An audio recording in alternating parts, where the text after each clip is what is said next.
Всем привет, меня зовут Веруша, и спасибо большое вам. Для начала хочу сказать, те, кто поддерживает мой канал, хоть он пока небольшой, но мне приятно очень получать отклик. Спасибо большое за ваши комментарии, за ваши лайки. Очень-очень приятно. И к моему удивлению, кто-то смотрит мои разговорные видео, и это очень приятно, хотя у меня канал называется Веруша Makeup and Style, то есть вроде как я должна говорить про стиль и про макияж, но мне все очень-очень интересно, и я такой очень любознательный человек, поэтому я на своем канале буду говорить про все, что меня интересует. Сегодня я буду говорить про людей, которые болеют раком, и непосредственно буду говорить о благотворительном фонде, так как моя подруга работает в благотворительном фонде, так как я сама какое-то время как не сотрудничала, нет, так нельзя сказать, я помогала какое-то время, там, в общем, расскажу. Вообще, почему я записываю это видео? Я записываю это видео, потому что у меня есть знакомая, которая всегда, когда мы затрагивали темы про благотворительность, она всегда говорила, что это все неправда, там все нечестно, деньги не надо отправлять там вот по телефону, да, вот то, что мы видим там по телевизору, где-то там в торговых центрах какие-то там есть, помогите там тому-то, тому-то. На самом деле, в принципе, если так вот подумать, то в благотворительных фондах работают люди, которые также получают зарплату. Для них это, для многих, такая же работа, как и наша работа, которой каждый имеет человек, который ходит, да, на работу. Вот. То есть это как бы с одной стороны, да, а с другой стороны, когда я лично столкнулась с этими людьми, и то, что они переживают, и бывают люди, которые просто действительно остаются один на один со своей проблемой, у них нет возможности финансовой, они, например, живут вообще достаточно бедно, откуда им брать деньги на дорогостоящее лечение. Вот. В общем, расскажу, я не знаю, вам будет ли это интересно, но мне бы хотелось поделиться своей историей и своим мнением по этому поводу. С самого начала хочу сказать, что моя подруга, она довольно давно работает, уже работала в разных благотворительных фондах.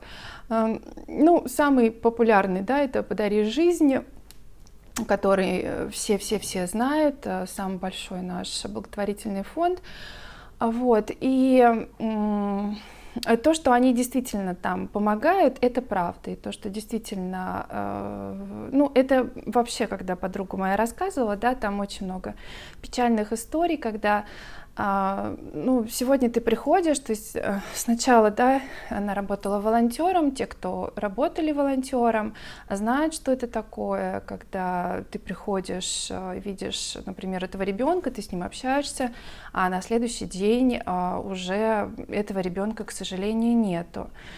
Вот. И то есть я все это, какие-то истории от моей подруги слушала, и на самом деле, в принципе, любой человек может помогать, потому что, я, например, какое-то время, то есть я ничего такого не говорю, вообще считаю, что благие дела, они любят тишину, но просто я вот как пример рассказываю, да, может быть, кто-то просто узнает, что так можно делать. Например, если вы хотите кому-то помогать, не обязательно финансово, к примеру, это делать. Если у вас есть машина, то вы можете просто, например, позвонить в фонд, сказать, что вот вы знаете, я могу подвозить кого-то. То есть я какое-то время там, мне звонили, и там кто-то вот приехал на лечение там из какого-то города в Москву. Я вот с аэропорта до отеля там вот, к примеру, довозила кого-то. Вот, то есть здесь как бы главное, да, желание, если есть какой-то вот внутри позыв, если сердце подсказывает, что вот вам хочется, то на самом деле есть много вариантов. То есть я, например, визажист, да, я, к примеру, там благотворительные фонды вызывают визажистов и устраивают такой один день для вот больных раком людей, и, ну, не только раком, там есть разные, да, заболевания такие вот и смертельные. И устраивается такой один день красоты, вот, то есть наводится там марафет, макияж делает, прическу, и, в общем, и все очень любят этот день, естественно, девочки, да, когда красиво все делается, то это, в общем, все здорово. Что касается непосредственно моей темы, как мы работали над книгой, книга это была, уже не помню автора, к сожалению, вот, но там проходило так, то есть мы гримировали для фотосессии, их снимали и брали интервью, естественно, а потом под фотографией было интервью от книги. Что меня поразило, мы снимали в пандемию, конечно, было очень много защиты, нас просили, чтобы там были специальные маски, не такие вот обычные, а очень плотные, то есть чтобы все, естественно, было ну, без всяких там инфекций и так далее и тому подобное. Но что меня поразило больше всего, то что при всей вот этой вот такой безопасности, казалось бы, да, что там мужчины, к примеру, я думала, что они будут там прям следить, бояться, что вот мы там лишний раз к ним прикоснемся. Мне вообще говорили: Господи, да снимите вы эту маску, вы же задыхаетесь в них. Снимите, я вас прошу, вот, не мучайте себя. То есть настолько. Была история у мужчины, он болел раком, и когда мы его гримировали, ну, я гримировала, и он рассказывал очень кратко, потому что времени было не очень много на грим. Он рассказывал, что, говорит, вы знаете, все в жизни пересматриваешь вообще, просто все, и жить хочется, и радоваться хочется, и ценишь каждый момент, когда ты можешь и на улицу выйти. Я просто знаю это, потому что моя лучшая подруга, к сожалению, умерла от рака. И я знаю, каково это, когда ты сидишь в палате, и ты просто даже не можешь выйти на улицу, потому что у тебя сил нет, ты даже не можешь просто физически дойти вот от уже всевозможных вот этих курсов химиотерапии. И тогда я столкнулась в этом, мне было 24 года, 23 года, когда вот подруга у меня ушла, и я долгое время там и в больнице с ней сидела, и, ну, мы многое вообще прошли, это моя была лучшая подруга, поэтому я от и до знаю. Вот, у нее был серьезный диагноз, который уже, к сожалению, нельзя было повернуть время вспять, и у нее даже нельзя было сделать пересадку костного мозга, уже врачи сказали, что это бесполезно. Вот, то есть у нее там ремиссия была, и потом вот снова все это произошло. Ну, я не хочу пугать видео, просто я хочу сказать, что лишний раз на самом деле нам, здоровым людям, надо поблагодарить просто уже за то, что у нас есть руки, ноги, мы можем ходить, в любой момент мы можем. Просто меня поражают люди, когда вот ты сталкиваешься с такой проблемой, что люди просто мечтают выйти на улицу, жить, потому что это же колоссальная нагрузка, да, на организм, когда вот эти химиотерапии происходят. И у нас там была еще на съемке Лама, певица, вот, такая чудесная девушка, она пришла, она просто зарядила всех своей энергией, мы вообще поймали эту энергию, сами, может, там с утра немножко сонные были, и вообще были просто в восторге от нее, такая чудесная девушка. А потом через какое-то время она снялась, фотосессия там началась, ну, как-то в процессе, да, и все, и резко энергия ушла. И вот потом, когда мы уже сидели там, она пока там кофе пила, и она говорит, да, вот это вот спады, вот эти вот энергии, то ты просто готов на все, у тебя столько вообще энергии бушует, и раз резко, и энергии нет никакой вообще. Но это каждый сталкивается с тем, кто болеет, к сожалению, да. Вот, и очень интересно, я перескочила вот про этого мужчину. Он лечился в Лос-Анджелесе, и тоже там в книге вот его история, то есть он лечился в клинике, где лечилась Жанна Фриске, вот, и такой очень симпатичный, очень следящий за собой. Он говорит: вы знаете, мне и одеваться хочется, и выглядеть хочется, потому что он уже вылечился.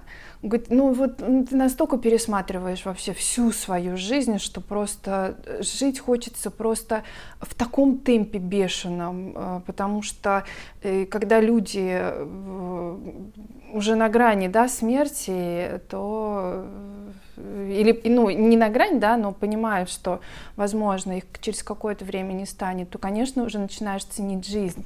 Я к чему все рассказываю? К тому, что меня поражают люди, которые, например, сидят постоянно дома и не выходят на улицу, к примеру, то есть от работы к работе, да, от работы домой, из дома на работу, и все, это весь маршрут, у некоторых вообще по жизни, к сожалению. Вот, то есть насколько по-разному люди чувствуют этот мир, да, ценят какие-то, ну, действительно начинаешь ценить, когда у тебя, может, это отбирают, или когда у тебя этого нет, то только тогда ты начинаешь ценить что-то. Вот, и такие очень душевные такие съемки были, когда ты действительно понимаешь, вот самое главное, что хотела вам рассказать, это история молодого человека. Там были разные истории. Там была история, уже не помню, какой-то очень взрослой женщины, что-то там такое. То есть там у каждого была такая довольно интересная история. Вот. И я помню, вот эта женщина, которая была вроде бы взрослая, она нас всех смешила, она была просто на таком позитиве, она рассказывала, вот, я вспомнила, она рассказывала, потому что я не очень готовилась, мне вот хочется просто таким экспромтом записывать видео, вот, я же не на экзамене сижу, я рассказываю вот просто вот как будто вот мы просто в кафе напротив с вами встретились. И она рассказывала, она говорит: вы знаете, мне когда сказали, что рак, я вообще не расстроилась. Мы такие: как это так? Что? Разве это возможно? Она говорит: ну просто немножко жизнь поменялась. Ну что? И вот она постоянно нас веселила, и мы вообще в таком восторге тоже были. Вообще это какие-то удивительные люди, которые прошли вот этот путь огромнейший, тяжелый, это тяжеленный путь, когда твоя жизнь просто меняется на корню вообще. Ты уже не занимаешься своей реальной жизнью, ты лечишься. Это огромный стресс для организма, для человека, и вообще здесь такая борьба с самим собой происходит. Ты должен, у тебя должно быть большое желание жить. Вот у моей подруги, к сожалению, уже в какой-то момент у нее желание это пропало, потому что было настолько больно. Я просто парочку моментов расскажу, да, то есть там у моей подруги, например, от химиотерапии у нее лицо парализовало, половина лица. Вот, то есть, чтобы вы понимали, она до последнего была такой прям настоящей леди. Я сидела, ей маникюр в палате делала, а у нее должно было, чтобы маникюр и педикюр у нее, чтобы все вот в идеале было. Потому что волос там уже не было, волосы мы тоже. Она плакала, когда я ее брила. Вот, и просто, в общем, много всяких таких очень эмоциональных моментов. Это, конечно, все ужасно, особенно для девочки.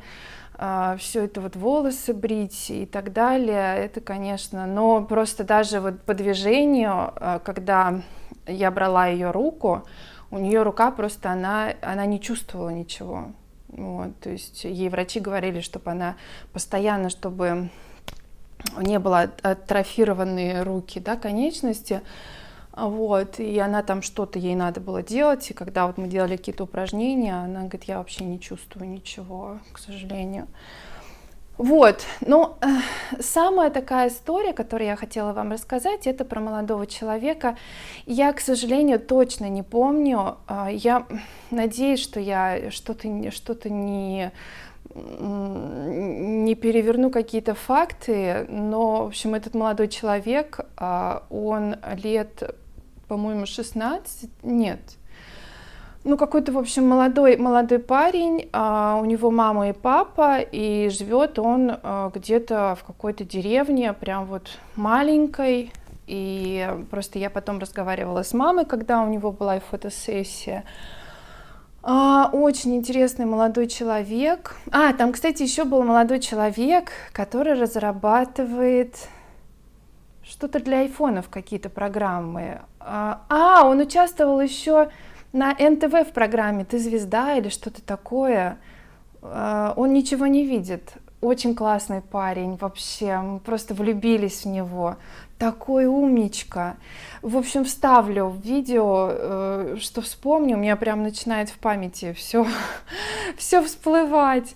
Не помню, к сожалению, как его зовут, но он участвовал в программе, что-то там на НТВ какая-то программа. Он пел, по-моему, да. Вот. Значит, этот молодой человек, у него что-то, какая-то, по-моему, сначала произошла авария. Ему собирали по кусочкам врачи, по-моему, из Германии, потому что наши врачи не взялись за это дело, насколько я помню.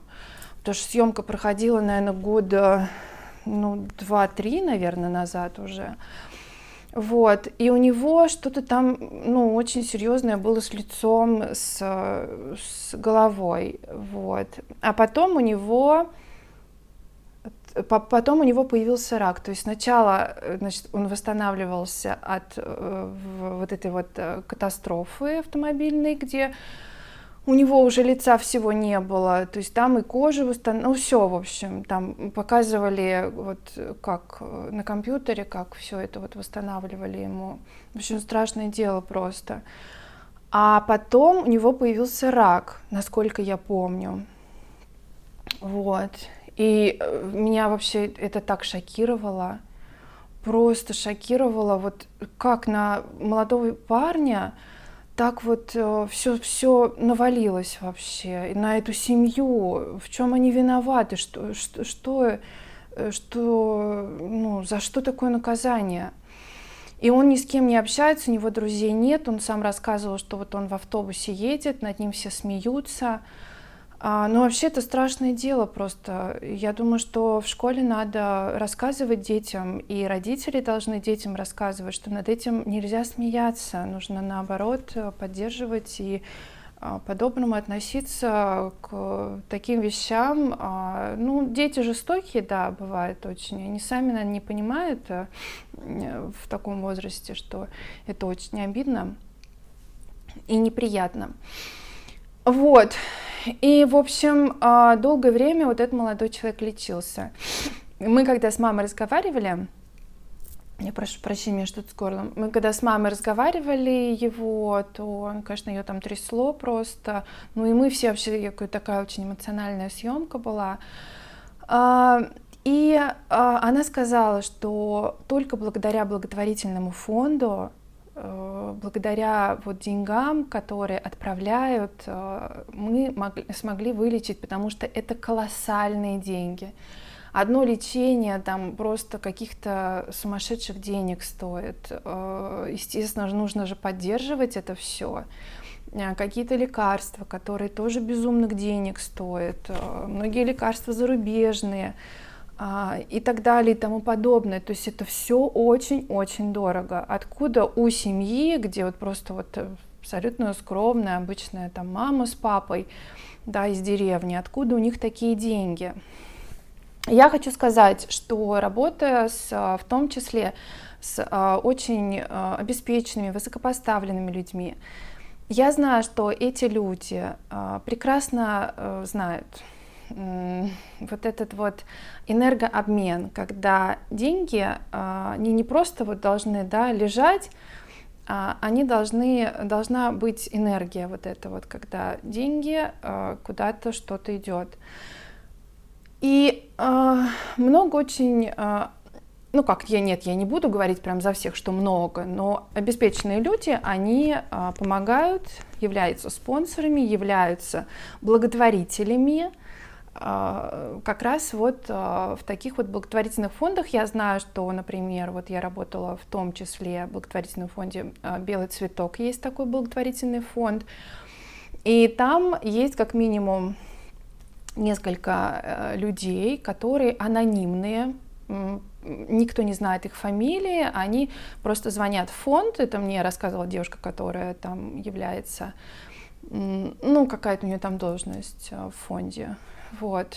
И каждый год она отправляет очень-очень большую сумму денег, на которую живет сам фонд и в том числе помогает, потому что как бы фонд это, ну, грубо говоря, организация, которая выступает таким вот, ну, она привлекает вот как раз этих спонсоров людей, потому что, например, вот была пандемия, и был кризис какой-то, там пандемия, и вот этой анонимной женщины, они звонка не дождались. То есть вот каждый год был звонок, а тут раз, и звонка нету. И все. И средств, которые она отправляла, их не было.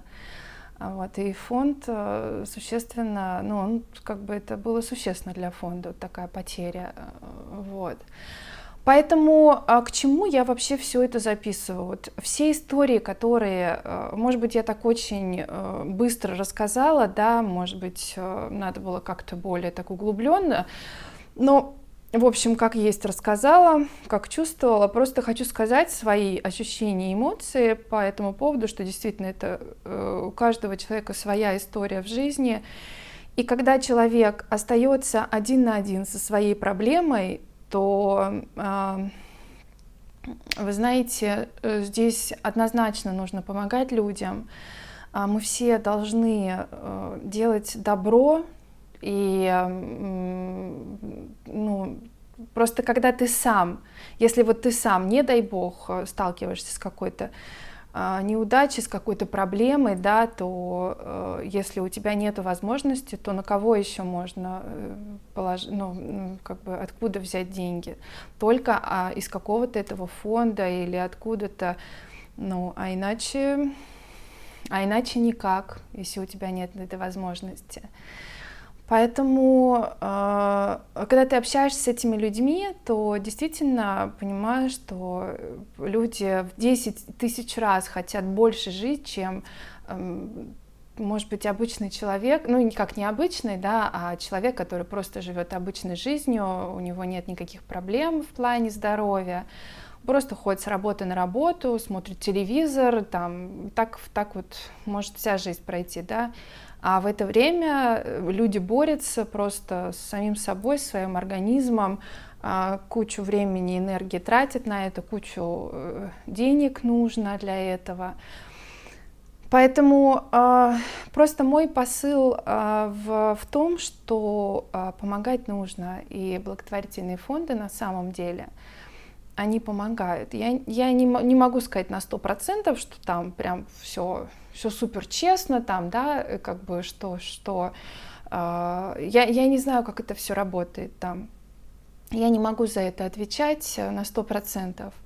Но, по крайней мере, когда ты помогаешь, ты сам... То есть в плане энергии это тоже богатые люди, они знают, что если ты помогаешь, то и потом это вернется каким-то образом и тебе. Ну, конечно, здесь не надо делать только лишь из-за того, чтобы это тебе что-то вернулось, да. Если это добрые помыслы, ты действительно хочешь помочь, то каким-то образом это точно к тебе вернется. Вот. Но вот просто хотела рассказать вам историю, что на самом деле, вот когда действительно человек остается один на один с своей проблемой, как вот этот молодой человек со своей семьей, когда у него там нет друзей, и вообще все его там за эту внешность, за то, что ему там лицо переделывали, конечно, у него там остались и шрамы, и лицо такое, как бы оно уже, ну, никакое было от природы. Видно, что что-то не то с лицом. все это там, ну, не очень как бы это симпатично выглядит, вот, то есть деформация произошла лица, черепа. И просто когда ты слушаешь в реальности, когда ты работаешь с людьми в реальности, то ты понимаешь, что вот оно, когда человек один на один со своей бедой остается. И вот, просто хотела вам рассказать об этом, может быть, для кого-то это окажется интересным, вот, и такая очень печальная тема, тем более, вот, что у меня подруга ушла из жизни именно вот из-за рака, и страшная, конечно, болезнь, очень страшная, одна из самых страшных. Вот. И я желаю, чтобы все были здоровы. Спасибо большое вам за внимание. Пишите ваши комментарии. Увидимся в следующем видео. До встречи. Пока.